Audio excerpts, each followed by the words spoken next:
Caro senador Dário Berger, que preside esta sessão, numa quinta-feira de muitas apreensões na área política, pelo agravamento da crise que consome as nossas energias e as nossas preocupações. Não é diferente, tenho certeza, o sentimento do povo brasileiro diante de cada dia uma notícia de maior relevância, agora envolvendo esta delação premiada do senador Delcídio Amaral e informações extremamente graves envolvendo, eu diria, o núcleo duro do poder. Não podemos ficar alheios ao que está acontecendo. Temos que ter a serenidade e a responsabilidade de, nesta hora, verbalizar aquilo que o povo brasileiro espera de nós. Este comprometimento com a ética. E eu queria acrescentar, hoje está se lançando uma campanha nacional contra o contrabando e a pirataria. A indústria brasileira se une em defesa do interesse nacional contra o contrabando e a pirataria. E eu acrescentaria, podíamos acrescentar, e a corrupção também. Aliás, no prédio próximo aqui do Congresso Nacional, sede da Procuradoria-Geral da República, há uma enorme inscrição. Basta de corrupção, não há corrupção. Em letras garrafais, para que quem passe ali não deixe de enxergar essa palavra maldita, corrupção. E ela contribuiu decisivamente para levar o país à situação grave que se encontra a nossa nação. Dados há pouco citados pelo senador Aécio Neves sobre o péssimo desempenho econômico que tem como resultado mais perverso o desemprego.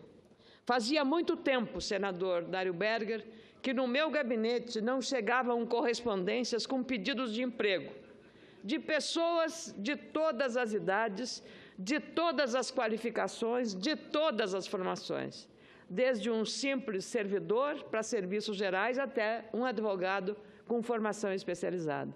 E isso é sintoma claro da crise que estamos vivendo, porque com pleno emprego ninguém bate a porta de um parlamentar para pedir um emprego, uma colocação. Então eu apenas entendo isso como reflexo desta crise econômica, de uma crise social, porque o desemprego e a inflação são consequências que agravam os problemas sociais. A inflação alta corrói o poder aquisitivo do salário do trabalhador. E isso é extremamente prejudicial. Com o mesmo dinheiro se compra muito menos, senador Dário Berger. E Vossa Excelência, que já foi prefeito, sabe bem, como gestor e como empresário, que é assim que as coisas funcionam. O mais grave em tudo isso, senador Raimundo Lira, Vossa Excelência também um empreendedor de grande experiência, é que nós olhamos para frente e tentamos encontrar uma saída. A saída para a crise, as crises econômicas existem para desafiar a nossa capacidade no sentido da sua administração e de encontrar as soluções, buscando até o entendimento com o adversário, porque nós precisamos entender que o país é nosso. O país não é deles ou dos outros, não é da oposição ou do governo. O país é nosso.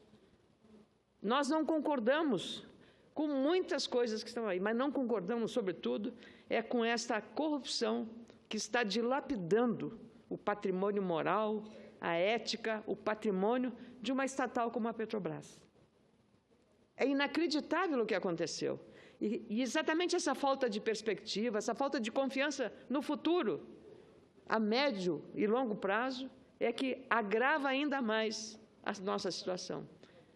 O empreendedor precisa de um mínimo de segurança jurídica, de um mínimo de segurança política e de um mínimo de segurança institucional para deliberar, para planejar os seus investimentos.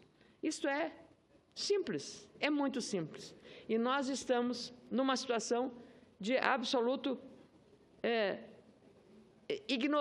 ignorar o cenário, porque não sabemos o que tem pela frente. Por isso eu digo que é o pior dos mundos. E não adianta, no caso de hoje que estamos vivendo, meus caros senadores, é tentar desqualificar uma delação. Eu temo que o fato de não ter sido homologada a delação do senador possa isso servir de pretexto regimental, das firulas jurídicas, para não se tomar isso como uma verdade, para que se desqualifique também a prova nessa delação premiada, o fato de ter sido divulgada primeiro, antes da homologação. Mas, para mim, o que importa não é o detalhe jurídico, mas é o que está contido na declaração do senador Delcídio Amaral. Grave, e nós precisamos olhar para isso, entender e interpretar. E, lamentavelmente, autoridades importantes do governo tratam imediatamente de desqualificar, achando que isso é apenas uma poeira que não tem consistência. Poeira que não tem consistência é subestimar a inteligência dos brasileiros, é subestimar a capacidade de senadores e deputados, prefeitos, governadores, de entender o que está contido nessa delação. Com muito prazer, concedo a parte ao senador José Medeiros. Senadora Ana Amélia, Vossa Excelência, talvez pelos anos de experiência na condução de jornalismo, sabe muito bem sintetizar e dar começo, meio, fim a um enredo que está muito nebuloso e é difícil até para os brasileiros que acompanham mais de perto a política conseguir entender. Esse governo tem feito tanto, tem driblado tanto que parece que está driblando a si mesmo. Veja bem, estão tentando desqualificar o senador, as declarações do senador Delcídio, antes mesmo de saber de serem confirmadas, vamos dizer assim, eles que tanto defendem isso.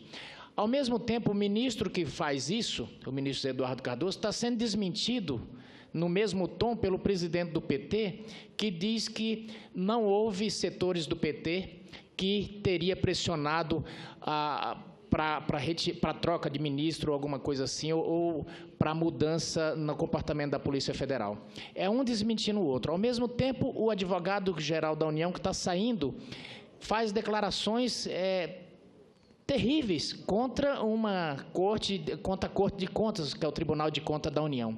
Então, é uma confusão que fazem para tentar, parece que, confundir a opinião pública. E Vossa Excelência desvenda esse novelo, desata e mostra às claras, ponto a ponto, para a população brasileira, o que está acontecendo. Essa história de querer descredibilizar o senador, que até ontem era líder do governo, é simplesmente manobra dissuasiva. Meus parabéns por Vossa Excelência trazer o tema de forma tão clara. Muito obrigada, senador José Medeiros. De fato, é surpreendente agora, mas isso aconteceu também quando houve a famosa operação e a CPI que resultou no Mensalão, a chamada CPI dos Correios, que quem presidia casualmente era Delcídio Amaral. O relator foi um deputado reeleito no Paraná, Osmar Serralho, do PMDB, de grande respeitabilidade, e fizeram realmente um trabalho sério naquele momento. As mesmas formas de desqualificar o então delator do Mensalão, deputado Roberto Jefferson, é a mesma tática que estão usando agora para desqualificar também a delação de Delcídio Amaral. Mas salta aos olhos, pela riqueza dos detalhes apresentados nessas informações da delação premiada, salta aos olhos, eu diria, pelo menos a aparente realidade dos fatos. É claro que, como se diz, o que importa não é o fato e a versão, mas o que está escrito é suficientemente grave para que prestemos atenção e tenhamos responsabilidade diante deles. Que providências vamos tomar em relação a isso? O Senado não pode ficar silente, não pode ignorar, não pode se omitir. E nós temos que refletir muito sobre essas providências e o futuro. O que fará também o Conselho de Ética desta Casa em relação ao senador Delcídio Amaral? São todos procedimentos que a sociedade brasileira olha para nós e de nós exige uma atitude responsável. Não somos juízes, não somos julgadores, esta é uma casa política, o nosso julgamento é político sempre. A Justiça, ali do outro lado da Praça dos Três Poderes, o Supremo Tribunal Federal e o STJ, o Superior Tribunal de Justiça, tem essa responsabilidade. Agora, entre as informações contidas nessa delação do senador Delcídio Amaral, está uma muito grave. Que haja interferência política no campo administrativo, porque é de confiança da Presidente da República nomear e desnomear ministros do Poder Executivo. Nomear ou recomendar a demissão ou trocar um ou outro diretor de órgão público ou de agência reguladora. Agora, interferir no Poder Judiciário, fazendo escolhas de cartas marcadas, para que a decisão seja favorável a este ou aquele indivíduo envolvido nessas operações da Lava Jato, isso é inaceitável. Isso retira a independência do Poder Judiciário. E isso não pode acontecer. Em boa hora, o Supremo Tribunal Federal, eu imagino que, inspirado pela informação colhida numa gravação não tomada como prova, do senador Delcídio Amaral, na conversa com o filho do Cerveró, com base naquela informação em que ele dizia que era fácil conversar com alguns ministros amigos no Supremo Tribunal Federal para obter alguma vantagem em relação a processos desse caso rumoroso chamado Lava Jato.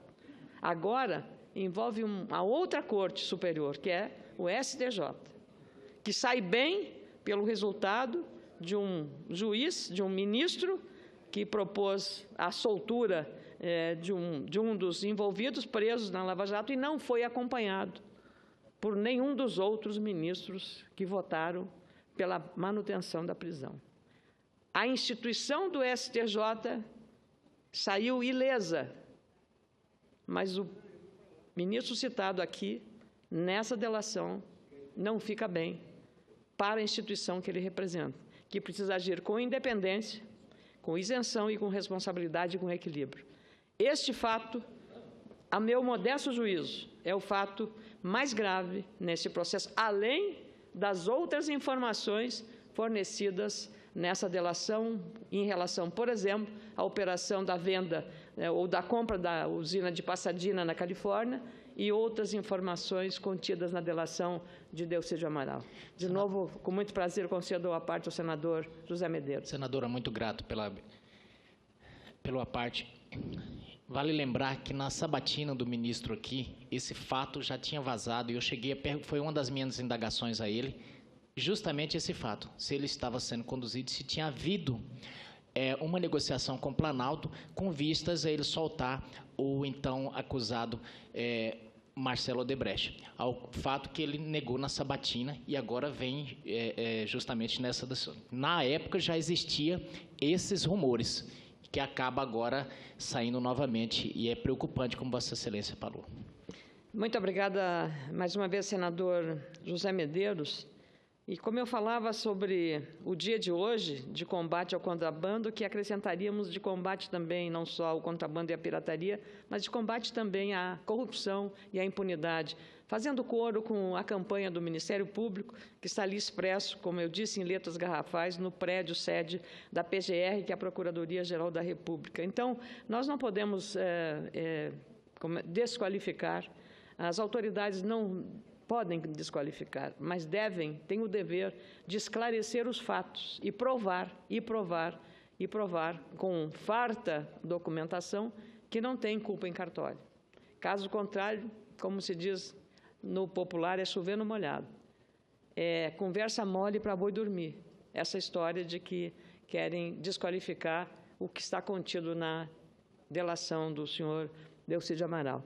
Queria também dizer que, nesse dia de combate ao contrabando e à pirataria, o país perdeu, no ano passado, senador Dário Berga, perdeu 115 bilhões de reais com contrabando e pirataria.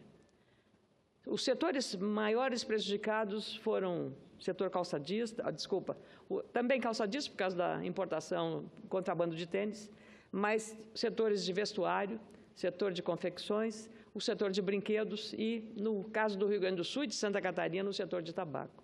Só o setor de tabaco são 4,9 bilhões de reais, concorrendo com empresas que entram aqui livremente, que não pagam impostos, com as empresas regularmente, legalmente, formalmente instaladas, pagando emprego, pagando o salário dos seus empregados, dentro de todos os direitos trabalhistas.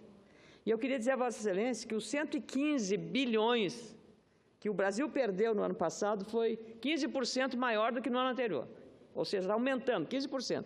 A nossa fronteira é um verdadeiro queijo suíço, porque nem a Polícia Federal, nem a Polícia Rodoviária Federal, nem os outros órgãos, nem a Defesa Sanitária do Ministério da Agricultura, tema que para Vossa Excelência é muito caro, Santa Catarina é livre de aftosa sem vacinação, nem Santa Catarina, nem o Paraná. A fronteira está um verdadeiro queijo suíço, cheio de buracos. Precisaria reequipar as polícias que fazem essa fiscalização, as Forças Armadas no SISFRON, Sistema de Vigilância das Fronteiras. Mas os orçamentos foram contingenciados, foram cortados e esses programas, nós estamos vivendo o drama cada vez maior. Então, em vez de ter aumentado 15%, pode aumentar neste ano de 2016, 30% o contrabando desses países. E como ficam a indústria nacional, como fica a indústria nacional, como fica o empreendedor, como ficam os trabalhadores. Então, eu queria chamar a atenção para este episódio, para mostrar exatamente que o que devíamos também trabalhar intensamente é para combater a pirataria e combater o contrabando, que estaríamos aí também ajudando a gerar mais empregos em nosso país e junto faria também um apoio não só ao combate ao contrabando, mas ao combate duro e rigoroso à impunidade e à corrupção. E prestigiar as instituições que estão funcionando para a nossa satisfação e para a esperança do povo brasileiro, com toda a lisura e com toda a responsabilidade. Cito nominalmente o Ministério Público, na figura do Dr. Rodrigo Janot, a Polícia Federal hoje, na figura do Dr. Leandro Daiello, o Poder Judiciário, o Supremo Tribunal Federal, na figura do ministro Teori Zavascki, que é o que está no comando da Operação Lava Jato, e, claro, e evidente, o principal líder desse processo, na Justiça do Paraná, o juiz Sérgio Moro. São essas figuras que ainda dão ao povo brasileiro a esperança de que nós sim podemos mitigar, reduzir, mas o melhor seria acabar com a corrupção. Corrupção que consome o dinheiro que falta para a educação, para a saúde, para a segurança pública. Muito obrigada, senhor presidente.